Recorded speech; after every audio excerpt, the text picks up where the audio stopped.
नमस्कार, आप देख रहे हैं इंडिया टीवी। आपके साथ मैं हूं मीनाक्षी जोशी। आज की बड़ी खबर, भारत के उपराष्ट्रपति पद का चुनाव, जिसके लिए वोटिंग जारी है। सबसे पहले प्रधानमंत्री नरेंद्र मोदी ने अपने मताधिकार का इस्तेमाल किया और उपराष्ट्रपति चुनाव के लिए मतदान किया। दोनों सदनों के सांसद आज अपना मत डाल रहे हैं। इस चुनाव से टीएमसी ने दूर रहने का निर्णय ले लिया है और उसने किसी भी उम्मीदवार के लिए समर्थन नहीं दिया है। इससे आप विपक्षी एकता में फूट भी कह सकते हैं। टीएमसी की ओर से सांसदों को लेटर जारी कर मतदान से दूर रहने का निर्देश दिया गया है।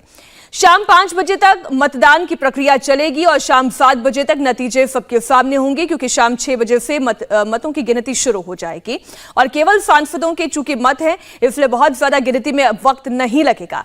एनडीए उम्मीदवार जगदीप धनखड़ की जीत तय मानी जा रही है, क्योंकि एनडीए के अलावा कई विपक्षी दलों का समर्थन भी उन्हें प्राप्त है और बीजेपी धनखड़ के 2/3 बहुमत से जीतने की पूरी उम्मीद जता रही है।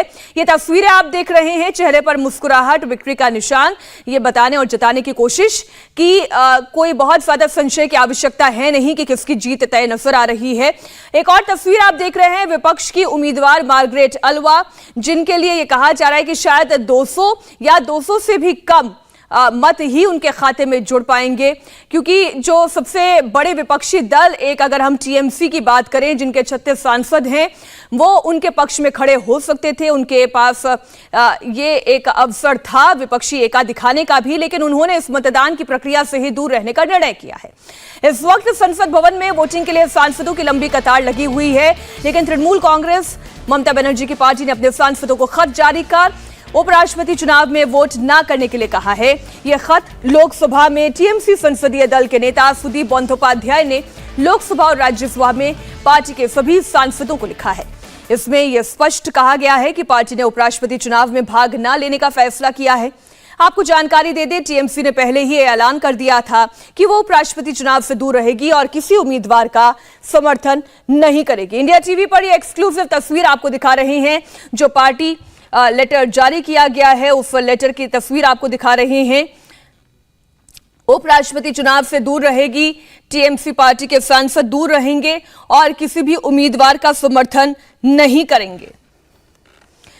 तो इस वक्त संसद भवन में वोटिंग के लिए सांसदों की एक तरफ कतार लगी हुई है, तो वहीं दूसरी तरफ टीएमसी ने अपने सांसदों को यह लेटर जारी कर चुनाव में वोटिंग न करने के लिए कहा है। हमारे सहयोगी पॉलिटिकल एडिटर देवेंद्र पराशर और अमित पालित लगातार विजय चौक से हमारे साथ जुड़े हुए हैं। एक बार फिर आपका रुख करते हुए, तो जिस लेटर का हम जिक्र कर रहे थे, तृणमूल कांग्रेस, ऐसा लग रहा था अमित, देवेंद्र, ऐसा लग रहा था कि शायद मन बदल जाएगा ममता बनर्जी का, और हो सकता है प्रधानमंत्री से मुलाकात के बाद हो सकता है जगदीप धनखड़, चूंकि पश्चिम बंगाल के ही राज्यपाल रहे, इस वजह से शायद उन्हें वो समर्थन दे देंगे, लेकिन ऐसा हुआ नहीं। ये लेटर जारी कर कह दिया गया, ना वो विपक्ष के साथ खड़ी हैं और ना सत्ता पक्ष के साथ। देखिए मीनाक्षी, ये जो सबसे बड़ा मुद्दा था कि अगर टीएमसी ने ये कहा है कि हम मार्गरेट अल्वा यानी कांग्रेस के कैंडिडेट को वोट नहीं कर रहे हैं, तो क्या वो विपक्ष यानी दूसरा विपक्ष, उनके लिए विपक्ष हो जाते हैं यहाँ पर बीजेपी या एनडीए को, वो क्या वोट करेंगे? ऐसा हो नहीं सकता था, क्योंकि देवेंद्र, टीएमसी भले ही इसमें पार्टिसिपेट ना करे कि वो जो मार्गरेट अल्वा के उनके साथ जाए, लेकिन धनखड़ को भी सपोर्ट करने का कहीं पॉइंट बनता नहीं है, क्योंकि उनके लिए भले ही उनके जो तस्वीरें आई थी, रिश्ते एक हो सकता है ना कि एक कोऑर्डिनेट रिलेशन बन जाए, लेकिन कभी ये नहीं हो सकता है कि आप पॉलिटिकल मैसेज बंगाल में ये दे दें कि जगदीप धनखड़ को हमने एजेंट बताया, उसके साथ हम चले गए। निश्चित तौर पर उससे ज्यादा बीजेपी के साथ ममता बनर्जी खड़ी हो जाएं, ये वो अफोर्ड नहीं कर सकती। ममता बनर्जी की पूरी जो ताकत है, उसका एक बड़ा केंद्र है वहाँ पे जो माइनॉरिटी वोट है, जो कि सीपीएम से छिटक के ममता बनर्जी के पास गया। अब अगर वो ममता बनर्जी किसी भी रूप में बीजेपी के साथ नजर आती हैं, तो वो वोट सीधे सीधे छिटकेगा, तो ये तो अफोर्ड ही नहीं कर सकती थी।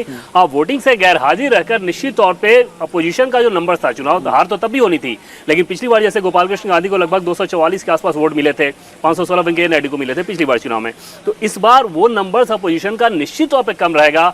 टीएमसी अगर वोट करती तो शायद उसके आसपास फिर से वो जा सकते थे। वो झटका बढ़ा रहा है नैरेटिव के लिहाज से। राष्ट्रीय राजनीति में अगर आप देखें तो कांग्रेस के लिहाज से इस चुनाव में बहुत बड़ा झटका है कि आप अपोजिशन के दल को भी अपने साथ नहीं रख पा रहे हैं, उस टीएमसी को अपने साथ नहीं रख पा रहे हैं जो कि बीजेपी की धूर विरोधी है। लेकिन ये सबसे बड़ी मुझे लगता है कि पॉलिटिकली आप समझना पड़ेगा कि आखिरकार बनाने की जिम्मेदारी आखिर फिर किसकी है? क्या कांग्रेस पार्टी की जिम्मेदारी है? क्या ममता बनर्जी की जिम्मेदारी है? एनसीपी की जिम्मेदारी है? आज धुरी के नाम पर कहें तो विपक्ष में कोई धुरी तो है ही नहीं जिसके इर्द गिर्द गोंदबंदी हो सके। देखिए मीनाक्षी, जब आप ये कहते हैं कि जिम्मेदारी किसकी, ये पूरे विपक्ष की जिम्मेदारी है, ये किसी एक पार्टी की नहीं हो सकती है। हाँ, ये जरूर हो सकता है कि यूपीए, क्योंकि यूपीए का जो मुख्य घटक है वो कांग्रेस है, तो उसकी जिम्मेदारी बनती है कि मैं अपने घटक के साथ साथ कुछ और लोगों को जोड़ूं, अपने साथ लेकर आऊं, जो कि एक्स यूपीए भी रहे हैं। लेकिन अगर वो इसमें फेल हो रही तो इसलिए सवाल उठ सकता है। लेकिन पूरा विपक्ष सोचना चाहिए कि वो एक साथ क्यों यही नहीं आ सवाल पा रहा लेकर है, आप प्लीज इसकी देवेंद्र जिम्मेदारी के किसके पास जाएं कि धुरी कौन है जिसके इर्द गिर्द गोलबंदी हो सके। कि जब आप लीडर होते हैं तो आप अपोजिशन के एक तरह से लीडर के तौर पे यहाँ पे दिल्ली में वो हैं, उन्हीं की राष्ट्रीय राजनीति है, बाकी दलों की है नहीं। तो वैसे में ये आपके ऊपर ये जिम्मेदारी थी कि आप बाकी दलों को साथ कैसे लेकर आए। जैसे एनडीए से आप तुलना करें कि प्रधानमंत्री नरेंद्र मोदी, अपोजिशन के नेता नवीन पटनायक, बीजेडी का एक दल है, उड़ीसा का एक दल है, उसको सीधे फोन करके उनसे द्रौपदी मुर्मू के लिए सपोर्ट मांगते हैं। दूसरी तरफ क्या सोनिया गांधी आपको ऐसा करते हुए नजर आई? क्या राहुल गांधी करते हुए नजर आ रहा है? एक बैठक तक इनकी नहीं होती है। यहाँ तक कि ममता बनर्जी ने सार्वजनिक तौर पर इस बात का ऐलान किया, टीएमसी ने इस बात का सार्वजनिक तौर पर ऐलान किया कि मार्गरेट अल्वा के कैंडिडेट से पहले हमसे सलाह मशविरा तक नहीं किया गया। जब इतनी बड़ी चूक हो रही है तो उसका खामियाजा तो आपको ही भुगतना पड़ेगा। और आपको अगर दिल्ली में बीजेपी से निपटना है, पार्लियामेंट में बीजेपी से निपटना है, कांग्रेस पार्टी को, तो बहुत जरूरी था कि अपोजिशन के दलों को आप अपने साथ रखें। और ये आपके ऊपर जिम्मेदारी थी कि उनसे सलाह मशविरा करके कैंडिडेट ऐसा दें जो कि सबकी पसंद का हो। जिस मार्गरेट अल्वा को ममता बनर्जी पसंद ही नहीं करती, व्यक्तिगत तौर पे उनकी टकराहट पहले रह चुकी है, उसे आप कैंडिडेट बना रहे हैं। जिस मार्गरेट अल्वा को लेके कोई पॉलिटिकल मैसेजिंग नहीं है, जैसे धनखड़ के मामले में भले ही बीजेपी इस बात का ऐलान ना करे, सार्वजनिक तौर पे ना कहे, लेकिन उनका जाट होना बहुत अहम रोल था कि उनके कैंडिडेचर को मुहर लगाई। तो वहाँ उन्हें पता है कि अपनी पॉलिटिक्स कैसे करनी है। ये जो कैंडिडेट हमने देखा कि जैसे कि मुर्मू को लाने का मतलब था कि आप जो पूरा का पूरा जो शेड्यूल ट्राइब है वो उसको आप एड्रेस कर रहे हैं। धनखड़ को लाने का मतलब क्या मकसद? आपने बताया जाट, लेकिन इसका हम देखते हैं कि बेनिफिट क्या है, इलेक्टोरल बेनिफिट। सबसे बड़ा बेनिफिट आपको इसका राजस्थान में देखने को मिलेगा कि जहाँ के धनखड़ हैं और वहाँ पर आप देखें तो ये थोड़ी सी विचित्र स्थिति आपको दिखेगी कि अभी पार्लियामेंट में चाहे लोकसभा के अध्यक्ष हों या राज्यसभा के अब जब चेयरमैन हो जाएंगे उपराष्ट्रपति, अगर सामने जीतते हैं तो दोनों राजस्थान से आने वाले। उसके बावजूद ये फैसला किया गया, इस लिहाज से किया गया कि आगे राजस्थान में चुनाव होने हैं और जाट वोट बहुत अहम रोल अदा करते हैं, न सिर्फ राजस्थान में बल्कि हरियाणा में और पश्चिम उत्तर प्रदेश के बारे में हम लोग सब जानते ही हैं। इंडिया टीवी हर वक्त हर जगह डाउनलोड करने के लिए सर्च करें India TV news Google play store या ऐप स्टोर पर।